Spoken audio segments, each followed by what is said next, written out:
নমস্কার বন্ধুরা, রুচির কিচেনে সবাইকে স্বাগত জানাই। আজকের রেসিপি ফুলকপির নিরামিষ। চলুন রেসিপিটা দেখে নিয়ে যাক, আশা করি ভালো লাগবে। তো ফুলকপির নিরামিষ বানানোর জন্য এখানে দেখুন আমি মিডিয়াম সাইজের একটা ফুলকপি নিয়েছি। এখন এই ফুলকপিটাকে কেটে নিতে হবে। তো প্রথমেই ফুলগুলোকে এইভাবে ছাড়িয়ে নেব।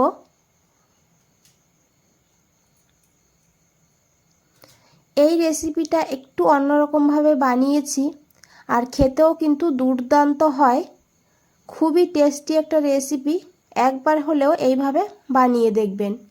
দেখুন ফুলটাকে আমি কেটে নিয়েছি। এখন এই ফুলগুলোকে খুব ভালো করে ধুয়ে নিতে হবে। আর তারপরে দেখুন এদিকে আমি নিয়েছি একটা আলু, মিডিয়াম সাইজের একটা আলু নিয়েছি। এখন এই আলুটাকে কেটে নিতে হবে ডুমো ডুমো করে।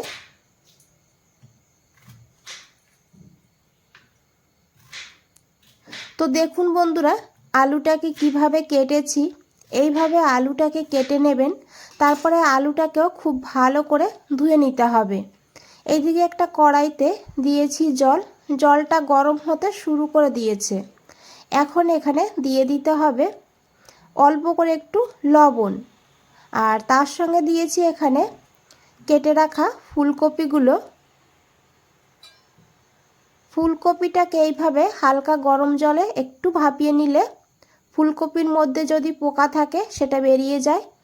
আর যাদের ফুলকপি খেলে গ্যাসের সমস্যা হয় সেই সমস্যাও কিন্তু হয় না।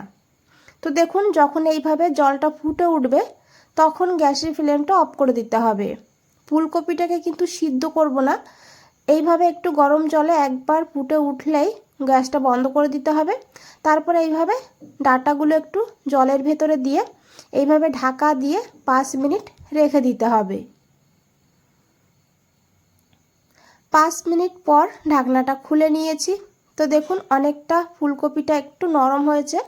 এখন এই ফুলগুলোকে তুলে নিতে হবে। আর আশা করি দেখে বুঝতেই পেরেছেন ফুলগুলো কিন্তু অনেকটা পরিষ্কার হয়েছে। এদিকে বন্ধুরা আমি ফুলগুলোকে তুলে নিয়েছি।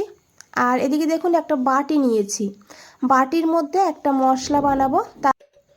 এখানে নিয়েছি 1 চামচ ভর্তি করে বেসন, তার সঙ্গে নিয়েছি অল্প করে লবণ, আর তার সঙ্গে নিয়েছি অল্প করে হলুদের গুঁড়ো, অল্প করে নিয়েছি এখানে গরম মশলার গুঁড়ো, আর দিতে হবে অল্প করে জিরের গুঁড়ো। তারপরে দিয়েছি এখানে আমি কাশ্মীরি লঙ্কার গুঁড়ো, আপনারা চাইলে লাল লঙ্কার গুঁড়ো দিতে পারেন। তো আমি এখানে কাশ্মীরি লঙ্কার গুঁড়ো দিয়েছি, কালারটা ভালো হবে সেই কারণে। এখন সমস্ত উপকরণকে খুব ভালো করে এইভাবে মিশিয়ে নিতে হবে। তো দেখুন বন্ধুরা খুব ভালো করে মিশিয়ে নিয়েছি। আর এদিকে দেখুন সেই ফুলকপিটাকে নিয়ে নিয়েছি। এখন এই ফুলকপির মধ্যে এই মশলাটা দিয়ে দিতে হবে। তো এইভাবে আমি অল্প অল্প করে মশলাটা দেব আর ভালো করে মিশিয়ে নেব।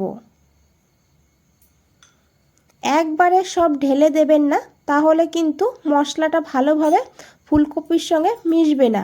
তো এইভাবে অল্প অল্প করে দিতে হবে আর এইভাবে ভালো করে মিশিয়ে নিতে হবে। এখন আমি বাকি মশলাটাও কিন্তু দিয়ে দিয়েছি।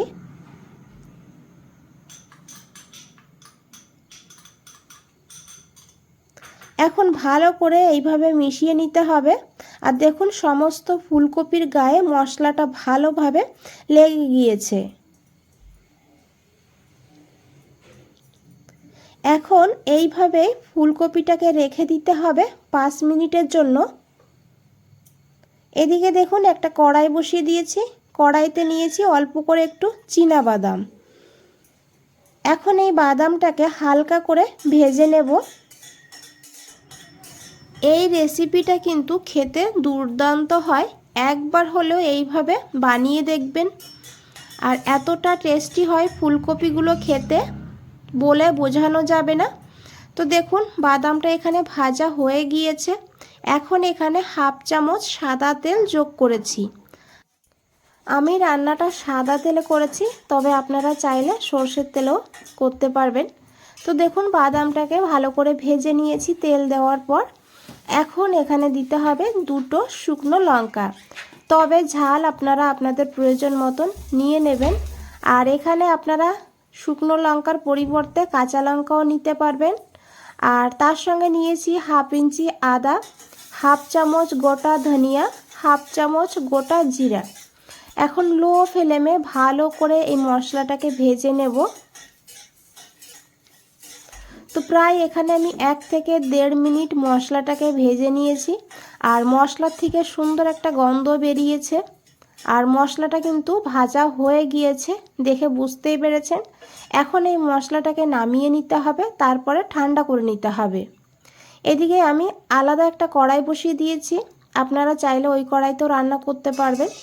তো আমি কড়াইতে দিয়েছি 2 চামচ সাদা তেল।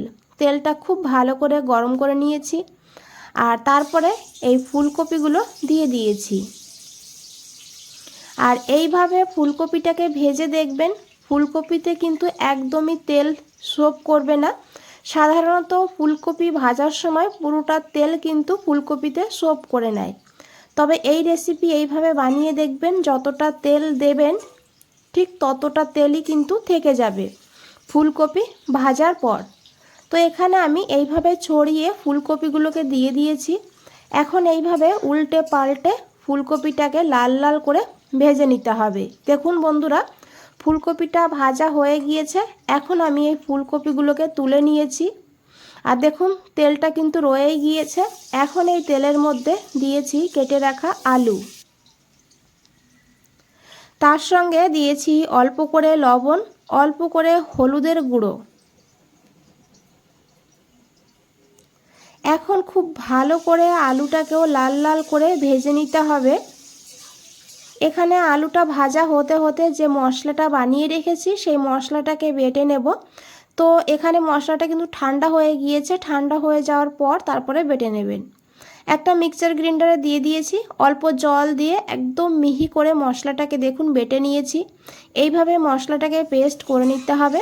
এদিকে আলুটা দেখুন আমি ঢাকা দিয়ে ভেজে নিয়েছি। আলুটা কিন্তু বেশ ভালোভাবে ভাজা হয়েছে। এইভাবেই আলুটাকে ভেজে নেবেন।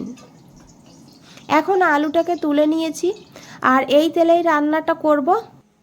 এখানে দেখুন ফোড়নে নিয়েছি একটা ছোট এলাচ, একটু দারচিনি আর অল্প করে একটু নিয়েছি এখানে জয়িত্রী। এই রেসিপিতে অল্প করে একটু জয়িত্রী দেবেন, খুব সুন্দর কিন্তু ফ্লেভার হবে। তারপরে দিয়েছি অল্প করে একটু গোটা জিরা। এখন এই ফোড়নটাকে ভালো করে একটু ভেজে নিয়েছি। তারপরে দিয়েছি এখানে অল্প করে একটু হিং। নিরামিষ রান্নাতে একটু হিং দিলে ফ্লেভারটা কিন্তু খুবই ভালো হয়। তারপরে দিয়েছি এখানে একটা টমেটো মিডিয়াম সাইজের, এইভাবে ডুমু ডুমু করে কেটে দিয়েছি পরিমাণ মতন লবণ। এখন টমেটোটাকে নরম হওয়া পর্যন্ত ভেজে নিয়েছি। তারপরে দিয়েছি 1/2 চামচ হলুদের গুঁড়ো, 1/2 চামচ কাশ্মীরি লঙ্কার গুঁড়ো। এতে কিন্তু কালারটা ভালো হবে, ঝাল হবে না। গ্যাসের ফ্লেমটা একদম লোতে রাখবেন। তারপরে এইভাবে কিছু সময় ভেজে নিতে হবে মশলাটাকে। তারপরে দিয়ে দিতে হবে বেটে রাখা মশলা, দিয়ে খুব ভালো করে মিশিয়ে নেব। মিক্সচার গ্রাইন্ডার ধুয়ে অল্প করে জলও যোগ করে দিয়েছি। আর এখন খুব ভালো করে মিশিয়ে ঢাকা দিয়ে 2-3 মিনিট রেখে দিতে হবে।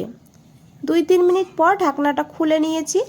খুব ভালো করে মিশিয়ে নিয়েছি। দেখুন বন্ধুরা, মশলা থেকে তেল পুরোপুরি ছেড়ে দিয়েছে। এখন দিয়েছি এখানে ভেজে রাখা আলু আর ফুলকপি। মশলার সঙ্গে 2 মিনিট কষিয়ে নেব। বন্ধুরা আরেকটা কথা বলে রাখি, এখানে আপনারা চীনা বাদামের পরিবর্তে চারমগজ না হলে কাজু বাদামও নিতে পারবেন। পরিমাণ মতন জল দিয়ে দিয়েছি, অবশ্যই গরম জল দেবেন। খুব ভালো করে মিশিয়ে নিয়েছি। আর এখন দিয়েছি 2টো কাঁচা লঙ্কা। ঢাকা দিয়ে 5 মিনিট রান্না করে নিয়েছি। 5 মিনিট পর ঢাকনাটা খুলে নিয়েছি। এখন একবার খুব ভালো করে মিশিয়ে নিতে হবে। আর আশা করি দেখে বুঝতেই পেরেছেন আলু ফুলকপি খুব ভালোভাবে সিদ্ধ হয়েছে। আর ফুলকপিগুলো কিন্তু দেখুন একদম ঘেটে যায়নি, আর দেখতে কতটা লোভনীয় লাগছে। দিয়েছি অল্প করে একটু চিনি। চিনিটা সবার শেষে দিলে সবজিগুলো খুব তাড়াতাড়ি সিদ্ধ হয়ে যায়, সেই কারণে আমি সবার শেষেই কিন্তু চিনিটা দিই।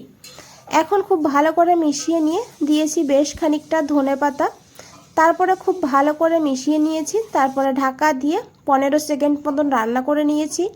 তারপরে গ্যাসটা বন্ধ করে আরও 5 মিনিট স্ট্যান্ডিং টাইমে দিয়ে দিয়েছি।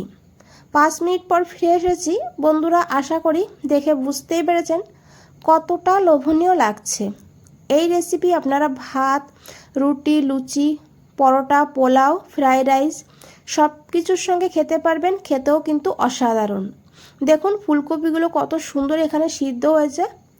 আর বন্ধুরা, রেসিপিটা ভালো লাগলে অবশ্যই একটা লাইক করে দেবেন, চ্যানেলটাকে সাবস্ক্রাইব করে পাশে থাকবেন। ফেসবুক থেকে দেখলে পেজটাকে ফলো করে দেবেন।